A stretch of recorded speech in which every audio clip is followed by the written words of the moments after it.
Entonces leemos Hebreos 10, 19 y 20. Así que, hermanos, teniendo libertad, tenemos que, para entrar en el lugar santísimo por la sangre de Jesucristo, por el camino nuevo y vivo que Él nos abrió a través del velo, esto es, de su carne. Esto que dice Pablo a los hebreos es impresionante. Pablo está diciendo que toda la vida, desde que Dios dio las instrucciones para construir el tabernáculo, el lugar santo y el lugar santísimo, y levantar aquel velo grueso, pesado, irrompible prácticamente, y que nadie podía entrar ahí más que el sumo sacerdote, y no cualquier momento, cada año ahí estaba el velo. No sabíamos que ese velo era el cuerpo de Cristo.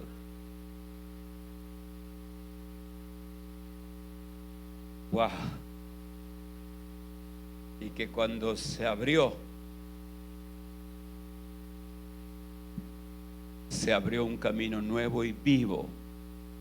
Y vivo porque Cristo vive. Aleluya. Cristo es el camino nuevo y vivo. ¿Con qué razón el Señor se paró y dijo entonces: yo soy el camino, la verdad y la vida, y nadie va al Padre si no es por mí? Él sabía lo que decía, mientras los que le oían no sabían nada, y nosotros tampoco supiéramos nada, hasta que no vino el apóstol Pablo y nos dijo: sí, así es, porque Él es el camino, su cuerpo es el camino, fue desgarrado como el velo del templo y se abrió el camino.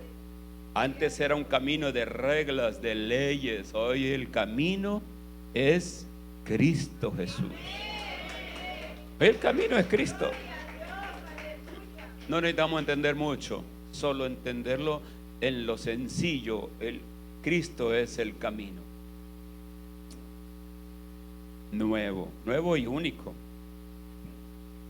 Bien, en realidad voy a hablar de Marcos 15. Marcos 15, versículo 21 al 41, pero es que este texto me gustó, está lindísimo. Y al final vamos a volver al texto, porque ese es el texto que quiero que, entendamos. Pero ahora vamos a un momento en la historia, después de la cena del Señor, la cual hemos participado hace un momento. El pueblo de Jerusalén, el mismo que el domingo pasado habían dicho: bendito el que viene en el nombre del Señor, y que habían aclamado a Jesús como rey. Ese mismo pueblo, dirigido por los sacerdotes, ancianos y gobernantes, acababa de pedirle a Poncio Pilato, le acababan de pedir a Poncio Pilato que condenase a muerte a un hombre que el mismo Pilato dice: no hallo culpa en este hombre. Ya lo interrogué y no lo encuentro culpable de nada. Era un hombre injustamente juzgado, pero estos acababan de lograr que se le condenase a nada más y nada menos que a Jesús de Nazaret, el Hijo de Dios, que nadie sabía que era el Hijo de Dios de ellos, porque como dice el apóstol Pablo, si lo hubieran sabido, jamás hubieran matado al santo de los santos. Bendito sea su santo nombre. Lo condenaron y en su lugar soltaron a un activista político asesino llamado Barrabás. Consiguieron lo que querían: la condena de Jesús. Ahora, Marcos, al igual que los otros evangelistas que narran lo que ocurrió en la crucifixión, son narradores que, a pesar de que no eximen la extrema crueldad de esta ejecución, de este método de ejecución que tenían los romanos para sembrar el terror en los rebeldes de los pueblos ocupados, ellos marcan el padecimiento del Mesías y nos describen realmente algo estremecedor cuando uno ve los evangelios, pero no logra uno mirarlo, porque leerlo no logras verlo.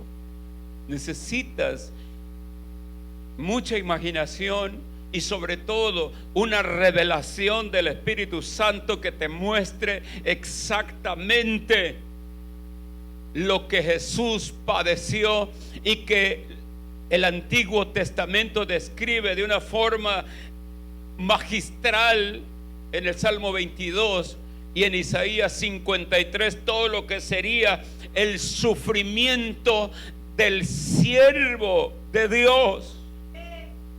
Siervo en el sentido de humilde sirviente, de perfecto obediente a su Padre, a su Señor. Pero lo que los evangelistas sí dicen, contrario por ejemplo a una película de Mel Gibson que se llama La Pasión, ahí Mel Gibson busca hacer un retrato de la crucifixión lo más crudo posible, y la primera impresión que tiene uno cuando ve esa película es una revelación tremenda, intensa de lo que Jesús actuaba, de lo que Jesús padece al ser crucificado. Pero el propósito de los evangelistas no es el morbo del sufrimiento o del desangramiento, todo el padecimiento que describe Mel Gibson, sino que el propósito de los evangelistas es que entendamos que todo lo que se llevó a cabo, todo lo que ocurrió en el padecimiento de Jesús fue determinado por el consejo y el anticipado conocimiento de Dios, dijo el apóstol Pedro en Hechos 2:23. Un hombre que no sabía nada, un hombre considerado del vulgo, iletrado, etcétera, pero ahora explica que todo el padecimiento del Hijo de Dios se llevó a cabo por el determinado consejo y el anticipado conocimiento de Dios. Todo relacionado con la Escritura, todo que de una manera estaba escrito en los Salmos y en el profeta Isaías. Y ellos llaman la atención para que podamos entender que aquel que estaba en la cruz no era un condenado más, era alguien en el cual las escrituras se cumplían al pie de la letra. Por si alguien tiene duda de quién es, y por si alguien tiene duda de quién llenaba todos los requisitos para ser considerado el Mesías prometido por Dios en su fidelidad, Adán y Eva. Él se los prometió y lo siguió confirmando y confirmando a través de los tiempos. Y cuando llegó el cumplimiento, Dios envió a su Hijo. Alabado sea Dios por eso. Aleluya. Ese es el plan. Y Marcos dice: y obligaron a uno que pasaba a que le llevase la cruz. La última vez que vimos a Jesús fue cuando estaba en el pretorio, o sea, en la residencia del gobernador romano de Jerusalén. Y ahora iba a salir rumbo al Gólgota. El Gólgota era un monte, un cerro que estaba cercano a la ciudad. Fuera de la ciudad, no muy lejos, ahí sería ejecutado. Iba a ser un recorrido por una calle principal que lo llevaría hasta el Gólgota para ser ejecutado. Y así que no era casual tampoco, sino que los romanos hacían todo esto para que el pueblo viera el desfile y viera lo que cuesta, lo que se sufre rebelarse contra Roma. Era terrible la imagen para los niños, para los jóvenes, adultos, para cualquiera que se rebelara contra Roma. Era una imagen de sufrimiento intenso. Y Marcos dice que un hombre llamado Simón, que era de una provincia que se llamaba Cirene, fue obligado a cargar la cruz. Fue obligado a cargar la cruz. Los romanos tenían ese poder. Cualquiera que veían, tú carga, y tenías que hacerlo, porque no en vano llevaban la espada. Eran criminales los romanos y no tenían misericordia con nadie. En un momento te atravesaban o te cortaban la cabeza. Y Simón, tú ayúdale a cargar. Y Marcos dice, fue obligado a cargarla. Qué interesante. Obligado a cargar la cruz. Yo cuando reflexionaba en eso decía, obligado a cargar la cruz. Hay gente que no quieren llevar la cruz. Y no sé si son como, no sé, si están como que, yo tengo la impresión de que algunos están como si estuvieran obligados a cargar la cruz. Viven la vida con Dios como si fuera una carga pesada, obligados a cargar la cruz. Yo espero que usted no se sienta así, porque es un privilegio llevar la cruz de Cristo.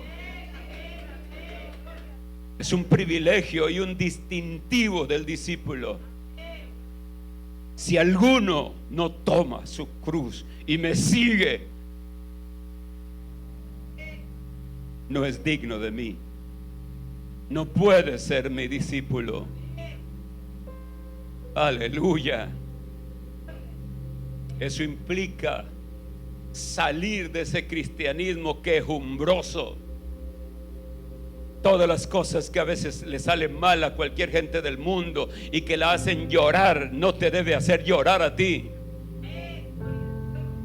Hay que tomar la cruz y seguirle, porque nadie nos está obligando. No hay ningún romano que te diga: toma la cruz. Esta hay que tomarla personal y de voluntad, y con gozo y alegría caminar,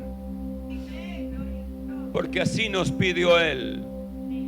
Simón fue obligado a llevar la cruz, pero nosotros no. Cada uno está aquí por voluntad propia.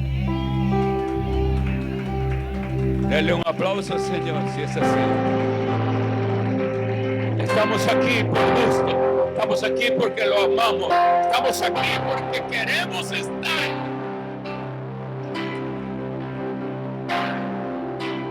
Y algún día,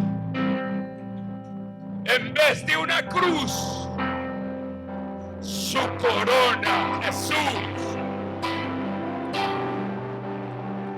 nos dará. Aleluya. Gloria a Dios. Él va a cambiar la cruz por una corona en ti. ¿Vale la pena? ¿Vale la pena? Aleluya. Simón. Esto es notable, porque los romanos, que no tienen ninguna piedad de nada, no se compadecen de nadie. Me dice a mí que Jesús realmente no podía. No podía. Estaba muy débil. No podía. Físicamente no podía. Por eso uno tiene que pensar un poco. Hay que tomar en cuenta que desde la noche anterior, cuando Él había cenado con sus discípulos, todo el día no había descansado haciendo bienes, bendiciendo a la gente. Y esa noche tomó la cena y salió al lugar donde sería entregado. Ahí lo aprendieron. Había descansado todo el día. La noche le tomaron. Y todo había ocurrido muy rápidamente, con mucha intensidad, sin que Jesús tuviera un tiempo para descansar. Ni siquiera había comido. Lo único que tenía era la cena de aquella noche.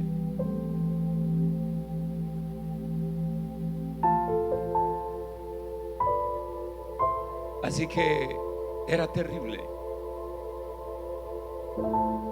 Recuerdo que la primera vez que leí sobre la oración de Jesús esa noche, antes de ser aprendido, fue intenso, porque dice la Escritura que estaba ahí en el huerto, en Getsemaní, orando,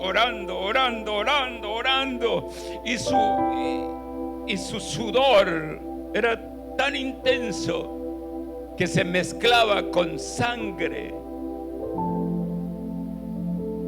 Fue así de intenso el momento, porque se entiende que Él estaba pensando en todo lo que venía, llegando a decirle: Señor, si es posible, Padre, que pase de mí esta copa sin que yo la beba.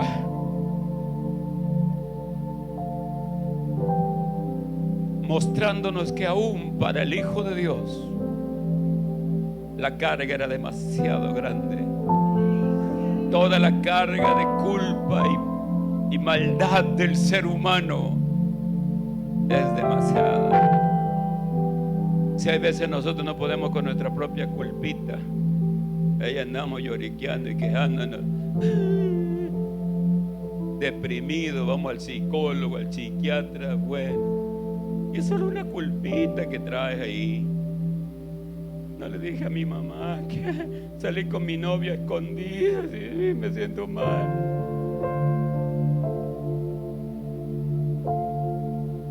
Culpitas miserables que no valen nada. Pero esta era la gran culpa de la humanidad. Intensa la carga. Entonces él ora con angustia, con gran angustia, con gran tristeza, y al cabo de un rato, después de esa oración intensa, y él entendiendo y aceptando la voluntad de Dios por ti, por mí, a pesar de que nadie se lo agradecía, y a pesar de que lo iban a aborrecer, a pesar de que iban a condenarlo, a pesar de que iba a sentir el desprecio de la gente. No lo queremos, crucifícalo, crucifícalo, no es nuestro rey, mátalo, mátalo. Es duro. Y en una elección con el peor de los hombres, no tener ni un solo voto. Qué intensa maldad del ser humano. Suéltanos a Barrabás. Suéltanos a Barrabás. Prefirieron al asesino. Prefirieron el odio que el amor. Prefirieron al asesino que al que da la vida. Y Judas llegó allá al huerto con mucha gente armada, y de ahí se llevaron a Jesús al sumo sacerdote. Lo interrogaron toda la noche, hasta que el sumo sacerdote le dijo: te conjuro en el nombre del Dios viviente que me digas si eres tú el Hijo de Dios. Ya, dilo, eres tú. Y Jesús le dijo: tú lo has dicho. Y cuando Jesús lo dijo, no había vuelta atrás. El sumo sacerdote se rompió el vestido y dijo: blasfemia. No tenemos necesidad de oír más. Eres condenado a morir. Intenso. Lo llevaron.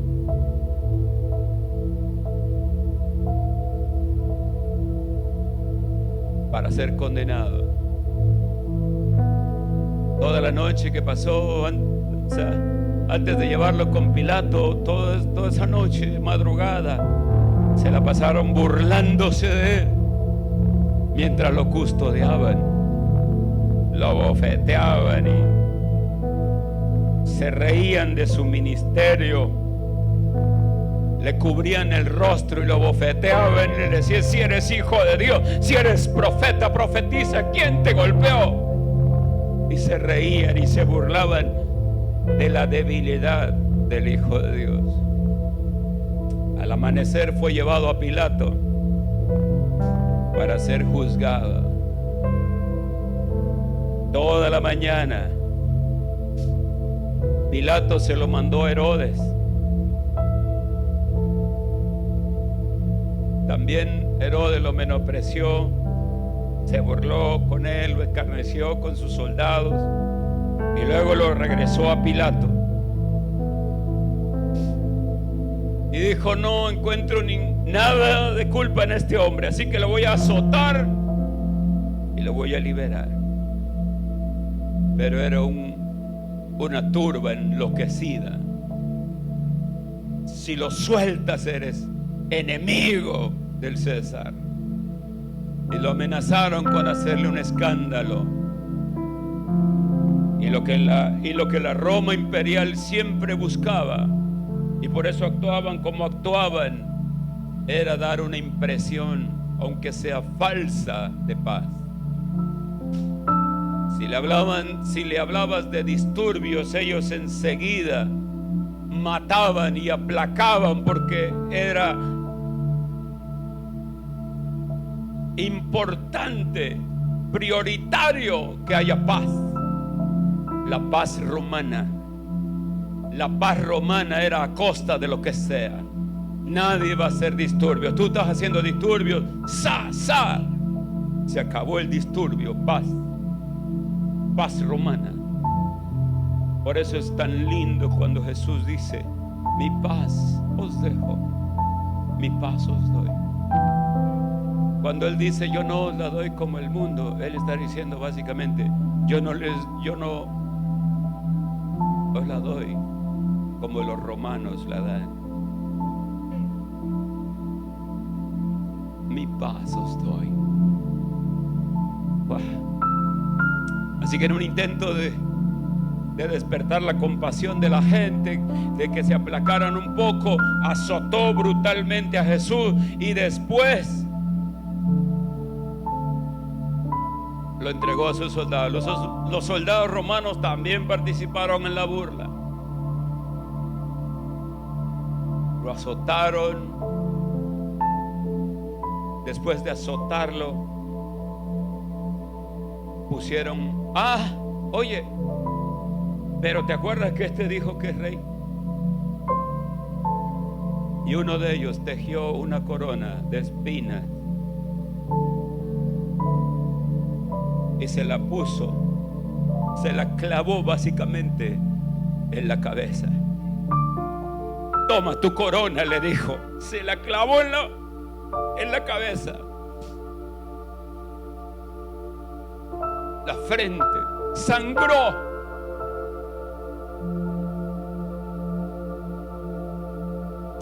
Y se reían a carcajadas de Jesús. Qué amor, qué amor para soportar, qué amor para soportar. De verdad, yo no creo que hubiera alguno de nosotros que aguante tanto, teniendo todo el poder que Él tenía, teniendo todo el poder que Él tenía. El amor que sentía por ti era más grande. Tenía una misión que cumplir: salvarte. Y eso era más grande que todo lo que pudiera haber hecho. Cuando Pedro dijo: pues aquí llegamos, y saca el cuchillo y vuela la oreja de Malco, le dice: detente, ¿qué haces? Señor, aquí que le va a costar. Jesús le dijo: ¿tú crees que yo no podría pedirle a mi Padre que me mande 12 legiones de ángeles y arrasaríamos con todo esto? ¿Crees que no lo haría? ¿Crees que no puedo hacerlo? Mi Padre no me lo enviaría rápidamente para sacarme. Simón, no se trata de eso. Se trata de que tengo que dar mi vida para que ellos puedan ser salvos. Tengo que salvarlos. Wow.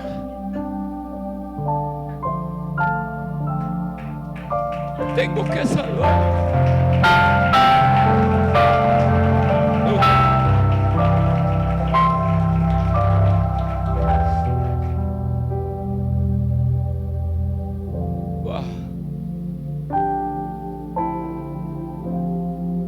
Aguantó, pero estaba muy mal el Señor, de verdad, muy mal. Y le dijeron: toma, era un madero, no era una cruz realmente.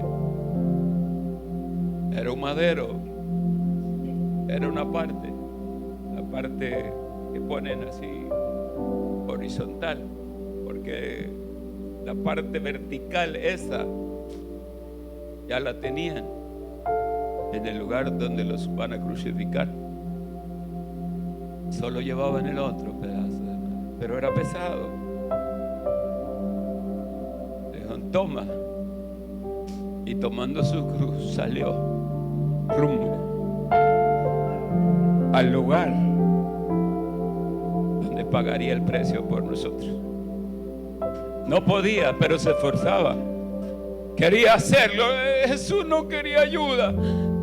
Él, cada paso, lo daba pensando en ti.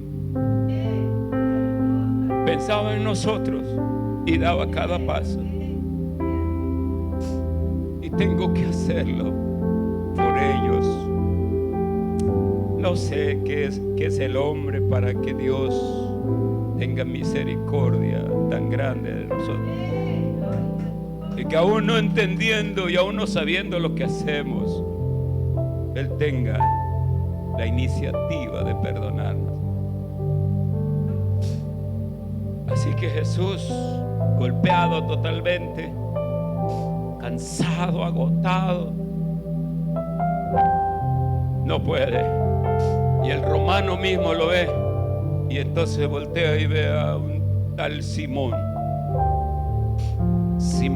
de Cirene. Y le dice: hey tú, ayúdalo a llevar la cruz. Simón, en obediencia, rápido lo agarra y comienza. Y los dos juntos van hacia el Calvario. Este Simón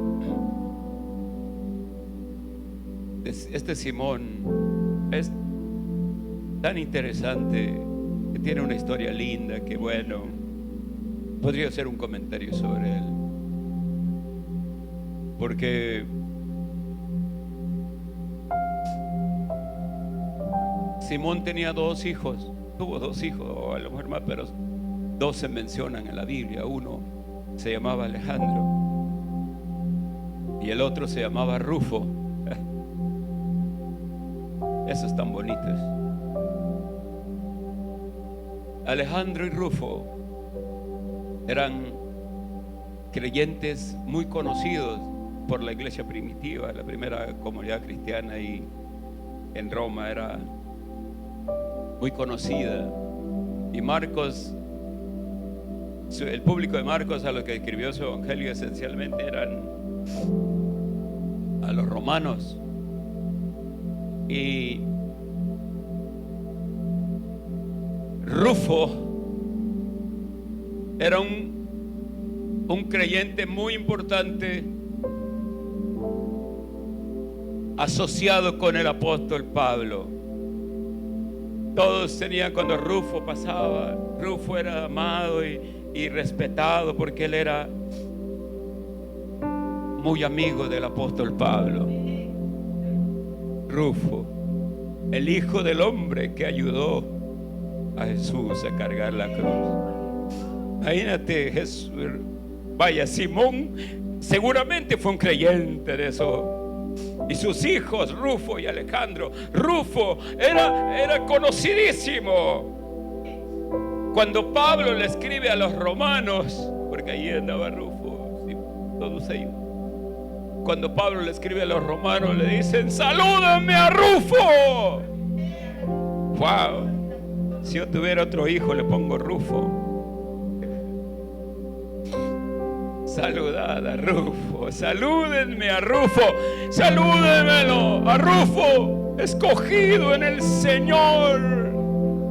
Así dijo de Rufo, escogido en el Señor.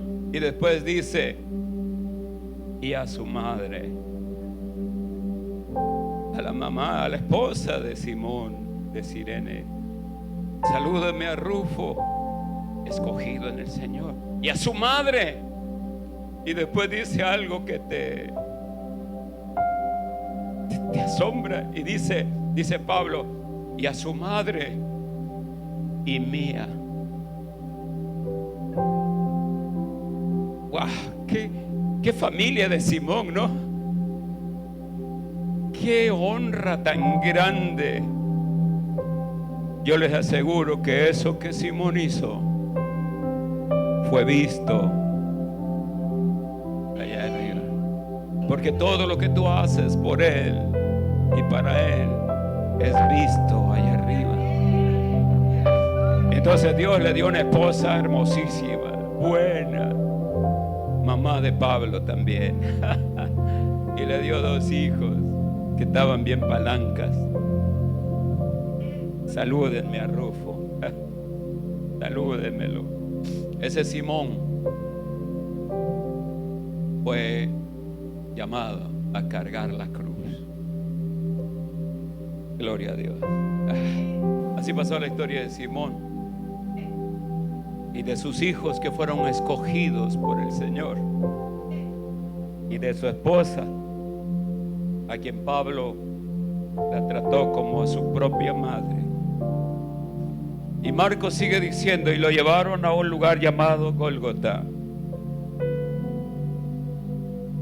que significa calavera, obviamente por la forma del monte, que tenía unas ciertas formas como de cuevas o algo así, que a lo lejos parecía una calavera, algo así, ¿no?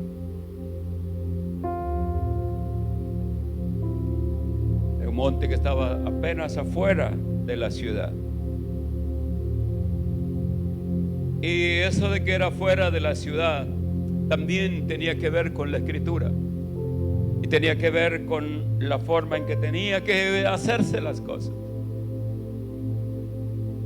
Pablo lo escribe, cuando está explicando esto, lo escribe en Hebreos 13, 11 y 12, y dice: porque los cuerpos de aquellos animales, hace referencia a los sacrificios, a los animales que se sacrificaban. Dice: los cuerpos de aquellos animales cuya sangre a causa del pecado es introducida en el santuario por el sumo sacerdote, son quemados fuera del campamento. Y sigue diciendo Pablo: por lo cual también Jesús, para santificar al pueblo mediante su propia sangre, padeció fuera de la puerta de Jerusalén. Fuera de la puerta padeció. Así que estas palabras del apóstol Pablo nos recuerdan que la muerte del Señor fue un sacrificio por el pecado de todo el pueblo, y no solo todo el pueblo, todo el mundo. Así que el apóstol Pablo, como conocedor de la escritura, nos hace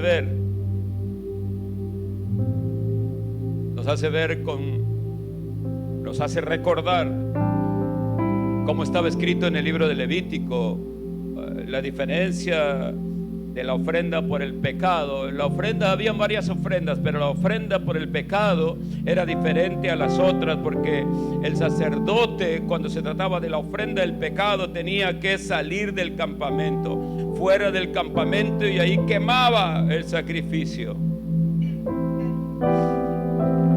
Por eso es que en Jesús se ve el cumplimiento profético de esta ofrenda, porque Él sufre también ahí, fuera de la ciudad, fuera de la puerta. No es casualidad. Sale, lo sacan y lo sacrifican ahí afuera, porque el sacrificio de Jesús era un sacrificio por el pecado. Por eso tenía que ser así.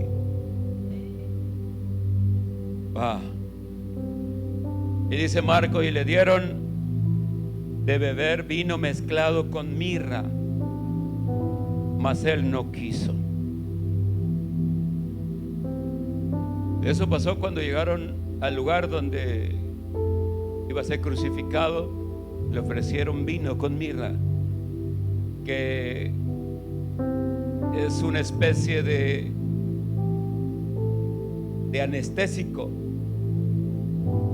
Servía como para menguar algo, porque ellos no querían realmente que alguien padeciera menos.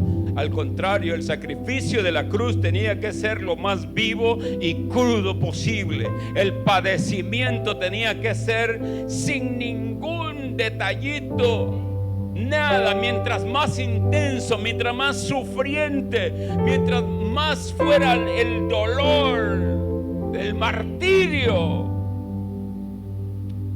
para ellos era una mejor visión para que cualquiera no se atreva a rebelarse contra Roma, contra la autoridad de los romanos. Así que había que menguar los dolores. De repente fue un acto, no sé si tentador, para que aminorara un poco el dolor por causa de todo lo que estaba padecimiento. Pero dice Marcos, pero él no quiso beberlo. ¡Guau!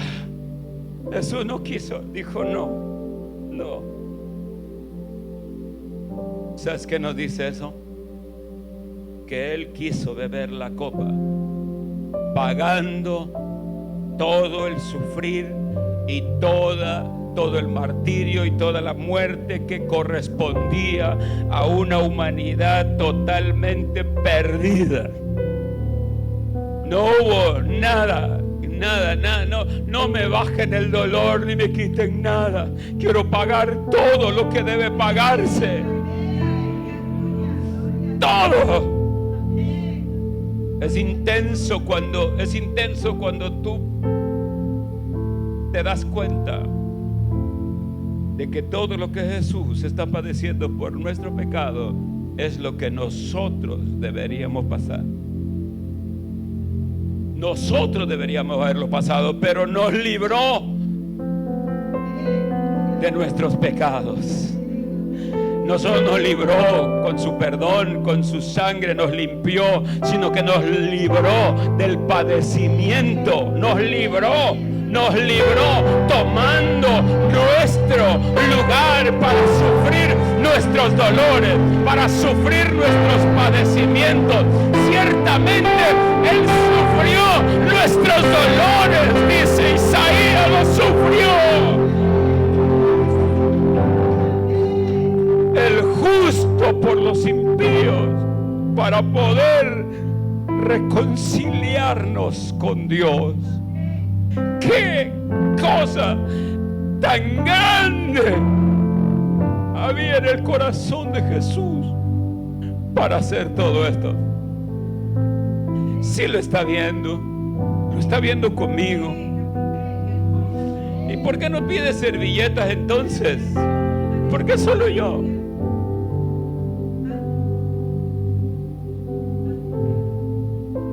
Aleluya. Porque esto es grande, es glorioso. Usted se da cuenta que no estamos en un servicio más, en un servicio de costumbre, tradición. Esto no es costumbre ni tradición. Este es un encuentro con Jesús, con su obra. Aquí estamos, sentimos en serio qué está pasando. Aleluya. Y cuando lo hubieron crucificado, dice Marcos,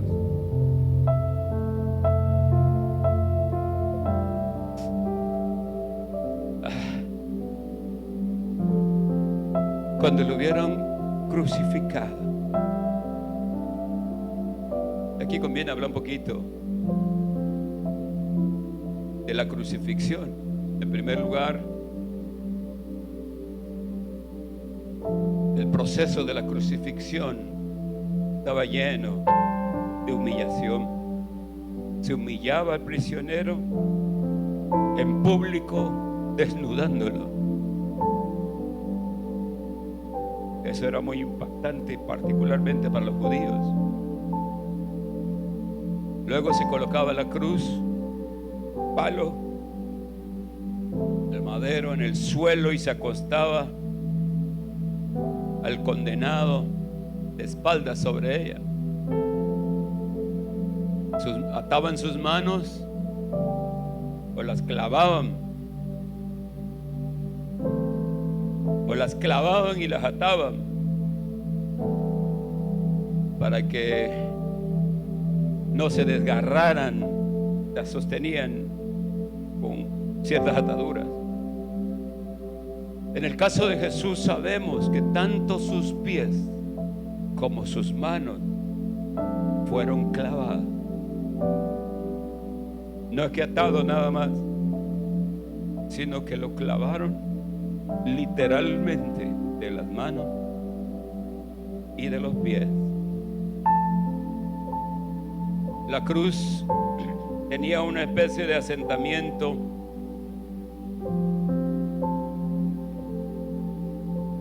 donde se apoyaban, porque al ser levantados era algo fuerte. Al ser puestos de una manera vertical, hacían un agujero, levantaban entonces la cruz y la dejaban caer en el agujero, y eso era fuerte. Entonces esa parte saltada donde estaban los pies clavados descansando servía como para sostener en parte el peso del condenado, y así evitar que los clavos desgarraran. Qué grotesco se iba a ver todo eso, con las manos rotas, desgarradas, y volver a subirlo y clavarlo. Ataban y al levantar la cruz se sostenían, pero era un dolor intenso. Debo decirles también que la cruz no era muy alta. No es que como en las películas o cosas así, donde te ponen una cruz tremenda y está altísima y todos están viendo hacia arriba. No. La cruz solo tenía del piso una altura aproximada de 40-50 centímetros. Y de ahí en adelante 40-50 centímetros, cuando mucho, del piso. Ahí comenzaba a mirarse. Por eso es que era posible, oye, por eso era posible la comunicación que se describe en los evangelios. Hay una comunicación que todavía se da entre la persona que está ahí crucificada y los que están ahí juntito a él y que le rodeaban. Está colgado y está expuesto a un sufrimiento físico terrible, al escarnio público, pero un escarnio de aquí, de que te estoy viendo cerca. Todo lo demás que hay, ¿no? Eso se va a prolongar durante todo el tiempo. Desde las 9 de la mañana fue crucificado, y él va a morir hasta las 3 de la tarde, por ahí, 6 horas. Pero eso podría durar hasta días a veces. Los crucificados morían lentamente, desangrados, de hambre, de sed. A veces morían enloquecidos, delirando, perdían el conocimiento.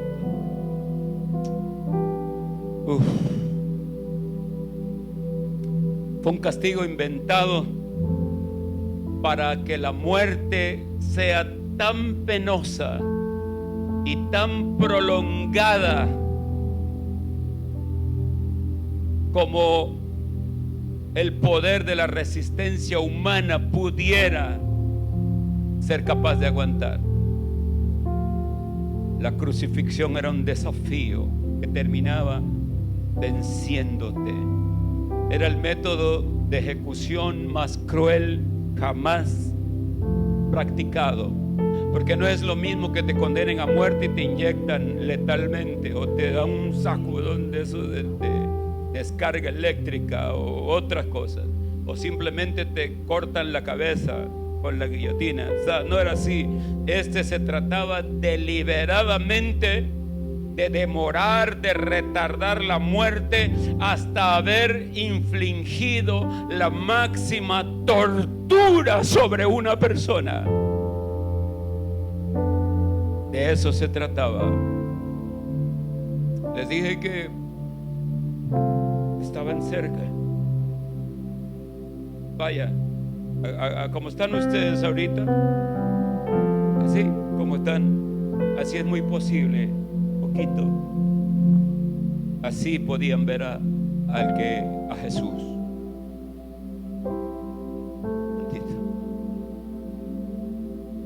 Podía Jesús decirle: mujer, he ahí a tu hijo. Hijo, he ahí a tu madre. Podía. ¿Está captando cómo era? Por eso está así, porque ellos podían oírle. Podían oírle y ellos hablar con él. Bueno, Marcos continúa y dice: y repartieron entre sí sus vestidos. Cuando terminaron de crucificar a Jesús, se sentaron y echaron suerte sobre los vestidos de Jesús. Hay veces que uno se enfoca en lo caro de la posible capa o túnica de Jesús, ¿verdad? Se enfoca uno a veces en lo caro, y que los romanos le dieron un valor enorme y dice: bueno, esta no la vamos a partir, vamos a rifarla mejor, porque habían varios soldados. ¿Cómo nos toca? Vamos de a 3 o de 4, partamos la. No, mejor la echamos a la suerte, la rifamos y la jugamos, y a ver quién se queda con ella. A mí lo que me impresiona, ¿sabe qué es?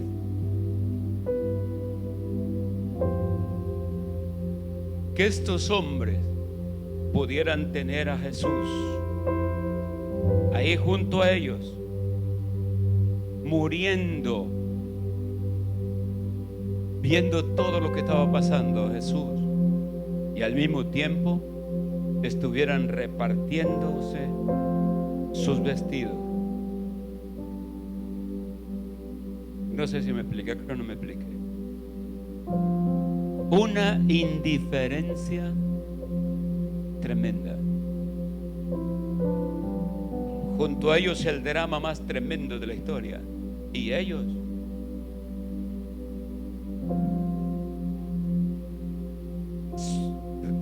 echando suerte sobre los vestidos de Jesús. Pero desgraciadamente este ejemplo de indiferencia frente a la muerte de Jesús es muy común en nuestros días, ¿verdad? ¿Cuántos no tienen interés en el hecho de que Jesús muriera en la cruz por cada uno de nosotros? Y lo miran con absoluta indiferencia. No les importa que Jesús haya muerto por ellos. Pienso en que uno no puede ser indiferente. Este no es un culto más. Ya se lo dije, no es un culto más. Este es un día para aumentar nuestra fe. Es un día para crecer, para mostrar interés y no absoluta indiferencia como estos embrutecidos romanos, que lo único que les interesa son las cosas materiales. Ya lo dije.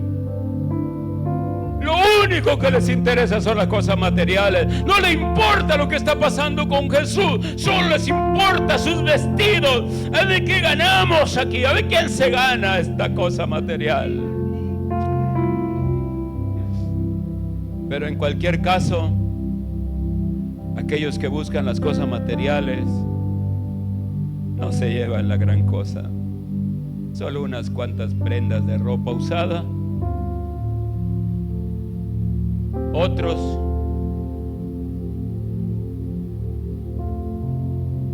lo único que se llevan es un momento de diversión pasajera, una quemada de sol,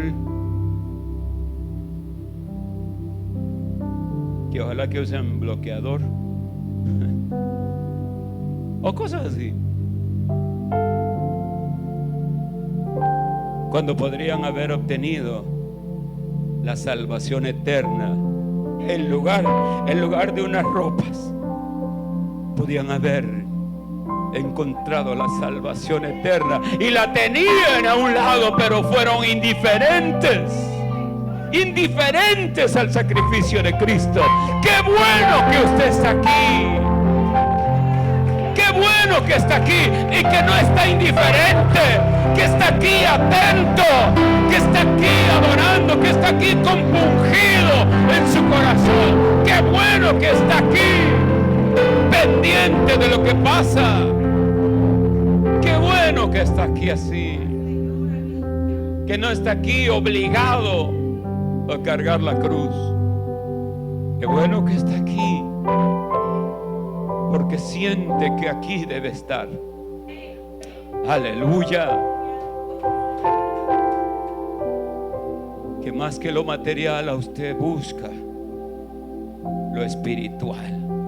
Usted quiere la vida eterna. Bendito sea Dios.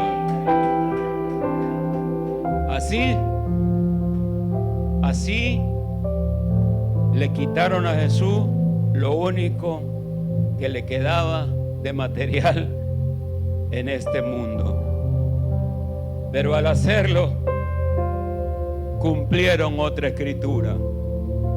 ¿Se acuerdan que dije el Salmo 22?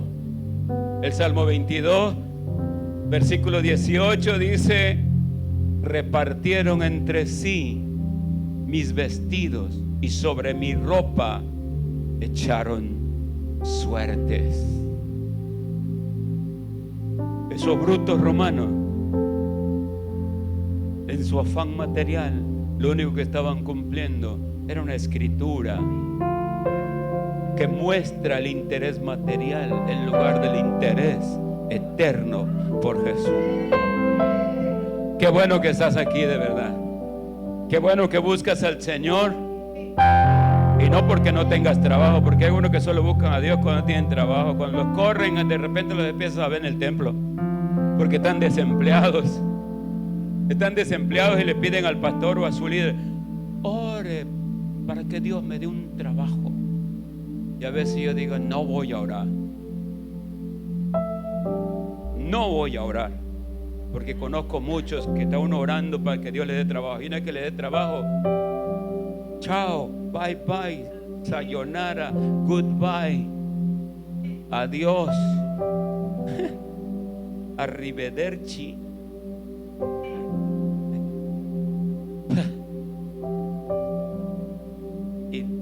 Y digo: no hubiera llorado, pero el próximo que me diga para que me dé trabajo, no voy a orar. Digo, voy a ver su historial, porque si es de los que vienen solo cuando no tienen trabajo, pues olvídelo. Pero sí voy a orar por los que siempre son fieles, que buscan al Señor, que saben equilibrar y buscar a Dios como debe ser. Aleluya. Dice Marcos, y el título que le pusieron, que decía: este es el Rey de los judíos. Así que esa era una costumbre que tenían los romanos. Los romanos acostumbraban a colocar un letrerito ahí que hablaba de la causa de la ejecución de aquel condenado. O sea, ponían acá ladrón, ponían acá sedicioso, cualquier cosa, ponían la razón, la causa de la ejecución. La causa de la ejecución que pusieron ahí en la cabeza de Jesús: este es el Rey de los judíos. Qué echada en cara, una restregada de Pilato, y lo hizo con intención seguramente, y para que no hubiera duda y todo mundo lo entendiera, lo escribió en 3 idiomas. Wow, el tipo estaba indignado con lo mal, estaba escandalizado. Ni él era tan malo como aquellos escribas y fariseos y sacerdotes de ese tiempo.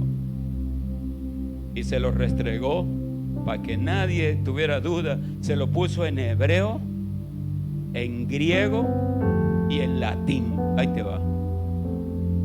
¿Qué? Los golpeó. ¡Pa, pa, pa, pa! Los escupió. Y lo sintieron. Y todavía con el escupitazo en la cara, fueron: no le pongas así. ¿Por qué le pusiste así? Porque quiero. En lugar de eso, pues ponle entonces, para que se vea diferente, ponle entonces el que dijo que era el rey de los judíos. Y Pilato le dijo: no, señores, lo que he escrito, he escrito.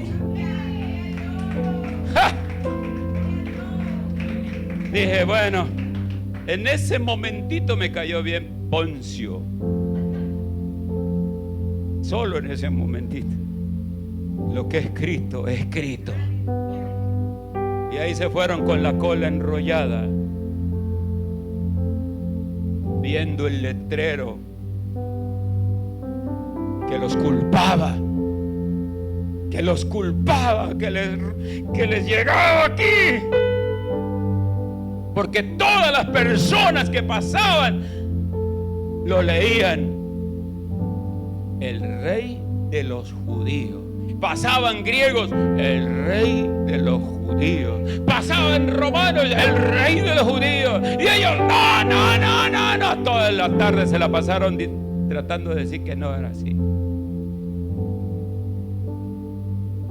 Me cayó bien Poncio en ese momento. Porque pienso que, ¿saben qué pienso que lo hizo? Lo hizo porque no estaba de acuerdo. No estaba de acuerdo, estaba molesto. Porque los judíos acababan de hacer que él hiciera algo que él no quería hacer. Lo forzaron a crucificar a Jesús. La esposa de Pilato tuvo revelaciones y le dijo: Poncito. Así le dijo. Digo, yo creo que había cariño en ellos. No había. Poncito, tuve sueños con respecto a este hombre. Déjalo ir. No tengas que ver con este justo, por favor. Y Poncio estaba así, que estaba buscando la forma de cómo liberar, pero no pudo. Estos malvados lo forzaron. Y entonces, a modo como de algo, de un placer personal, agarró y dice: póngame rey de los judíos. Digo, pácatela. Sabía que les iba a golpear donde más les dolía, porque ellos lo rechazaban contundentemente. Y él les dijo: lo voy a crucificar porque ustedes me lo pidieron. Él es su rey y lo voy a crucificar porque ustedes lo están rechazando. Y por eso tráiganme agua rápidamente. Le trajeron agua.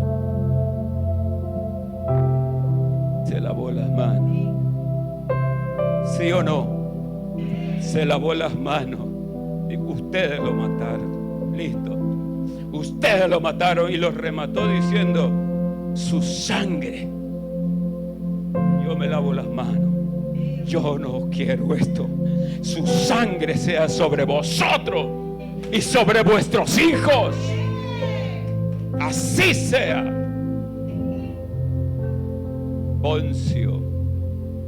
Poncito le diría a su esposa. Ese es el Poncio Pilatos al final.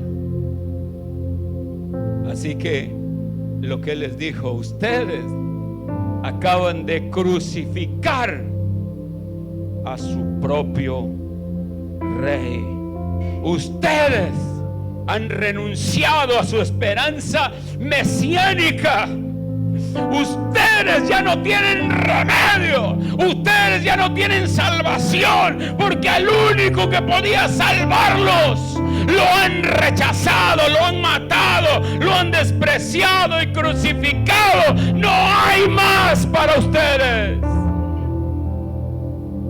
Casi lo mismo que dijo el apóstol Pablo a los hebreos: a los que pisotean la sangre de Cristo, no hay para ellos más esperanza. Así que no juegue con la fe. Si usted va a caminar con Dios, de una vez le digo a los nuevos: si van a caminar con el Señor, caminen. Porque después, si pisotean la sangre del Señor,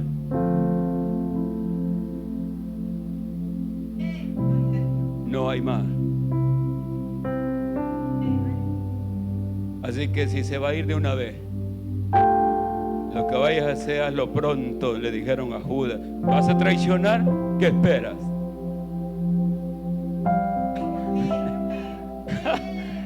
¿No te esperabas esa? Esa me la inspiró Poncio.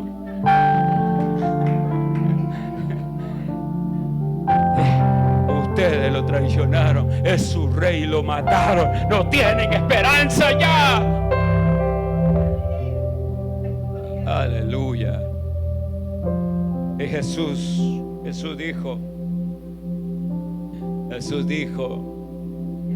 si yo fuere crucificado, a todos atraeré a mí mismo, hacia mí.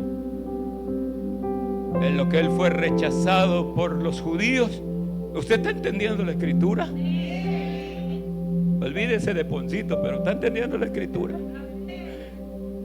Fue rechazado por los suyos. A los suyos vino y no le recibieron. Lo rechazaron, pero a todos los que le recibieron les dio el derecho, la potestad, el privilegio de ser llamados hijos de Dios.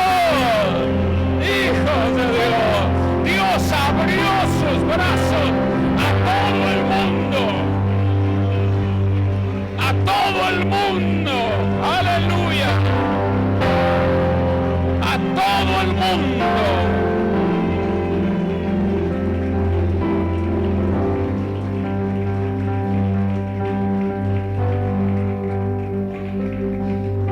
Me voy a brincar un pedazo, gran pedazo, y voy a ir al final. Voy al final. Después les contaré este pedazo que faltó. Y voy al final. Cuando Jesús muere, ocurre algo impresionante, aparte de otras cosas. Ocurre algo impresionante. Todo se oscureció. Eso habló del momento de oscuridad del mundo total.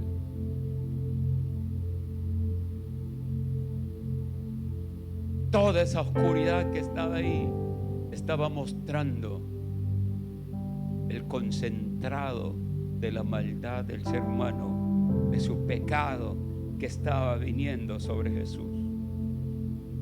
Era el momento en que Dios estaba en el proceso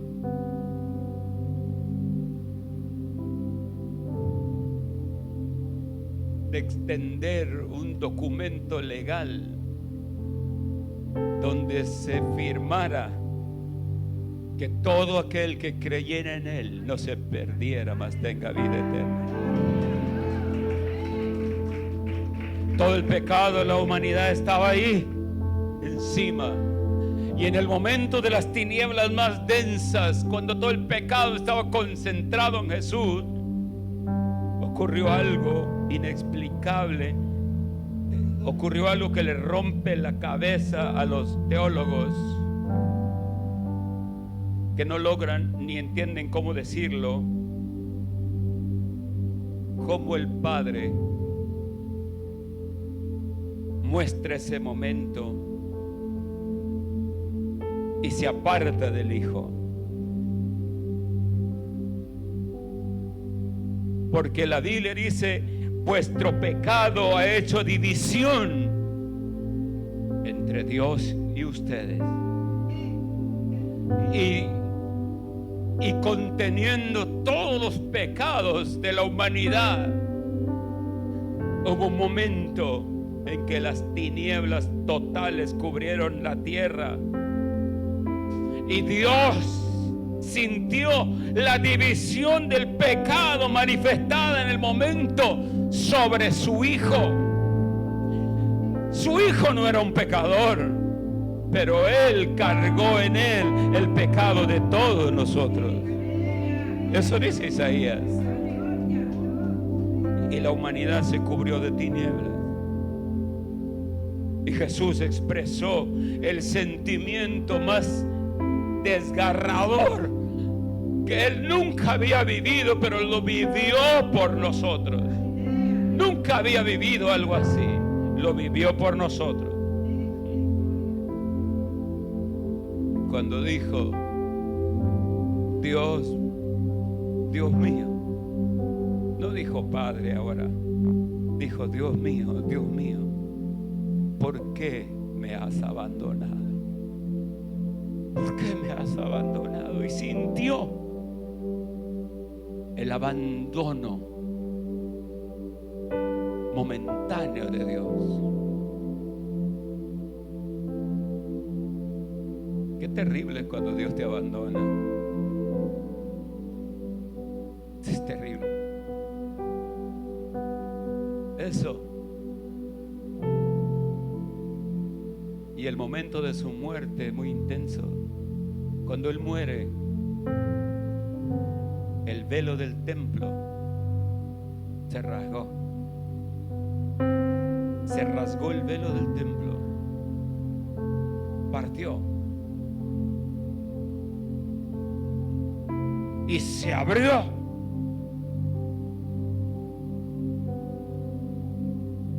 Quedó a la vista lo más santísimo del lugar, del templo.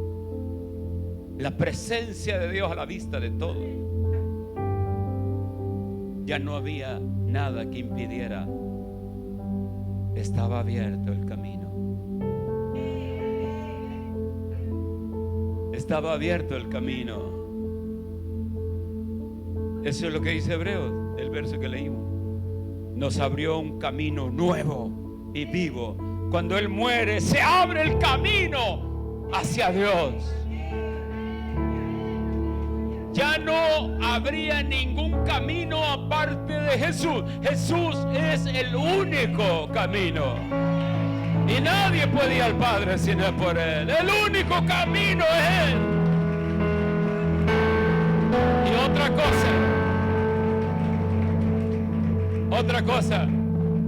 A partir de ese momento se terminaban los ministerios de esos sacerdotes. Se acabó. Ya no necesito sacerdotes. Ahí terminaron todos los sacerdotes que descendían desde los días de Moisés, con Aarón su hermano. Ahí se rasgó el templo. No más, solo hay un camino, Jesús.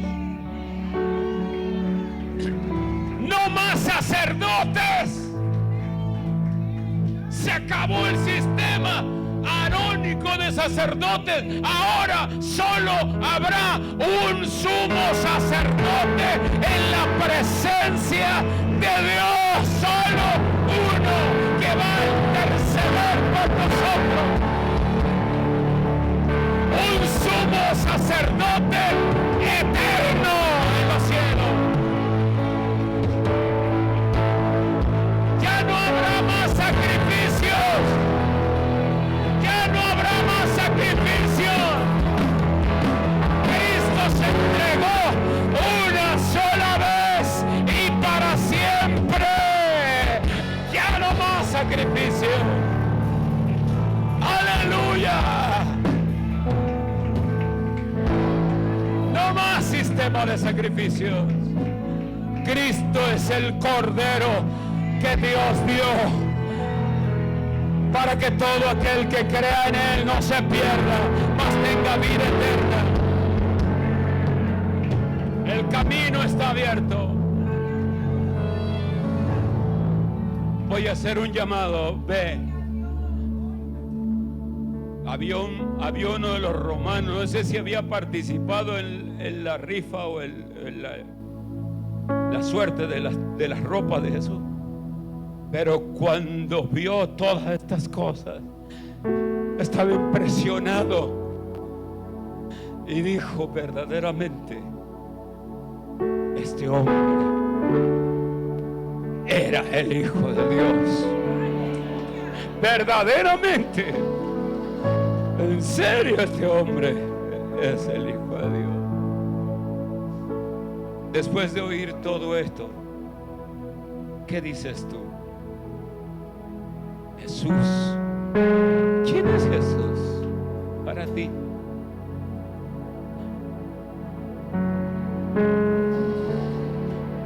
¿Quién es Jesús para ti? El camino está abierto. ¿Qué piensas de Él?